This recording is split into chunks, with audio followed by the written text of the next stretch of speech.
ప్రభుత్వ వ్యతిరేకత ఓటు చెల్లకూడదని, ఈ రాష్ట్రాన్ని కాపాడుకోవాలని ముందుకు వచ్చి కూటమి ఏర్పాటు చేసిన పవన్ కళ్యాణ్ని మనస్ఫూర్తిగా అభినందిస్తున్న చంద్రబాబు నాయుడు. నా జీవితంలో చాలా ఎలక్షన్స్ ఫేస్ చేసాం కానీ వేవ్ కనపడేది, వ్యతిరేకత కనపడేది.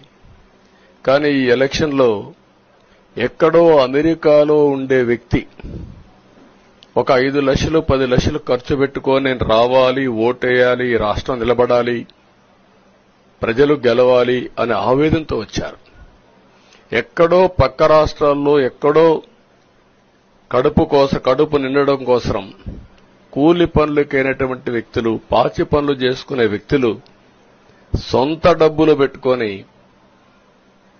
నేరుగా ఇక్కడ రైల్వే స్టేషన్లో చూస్తే, బస్టాండ్లో చూస్తే భోజనం కూడా ప్యాక్ చేసుకొని తీసుకొచ్చి ఇక్కడ భోంచేసి ఓటేసే పరిస్థితికి వచ్చారు.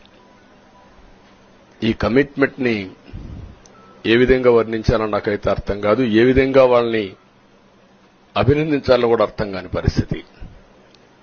అనేక ఎన్నికల్లో అనేక అనుభూతులు చూశాం కానీ మేము అన్ని ఎన్నికల కంటే ఇది ఒక తెలుగుదేశం పార్టీ చరిత్రలో, ఆంధ్రప్రదేశ్ రాష్ట్ర ప్రజల చరిత్రలో సువర్ణాక్షరాలతో లిఖించదగ్గ ఎన్నిక. ఇది ఒక హిస్టారికల్ ఎన్నిక.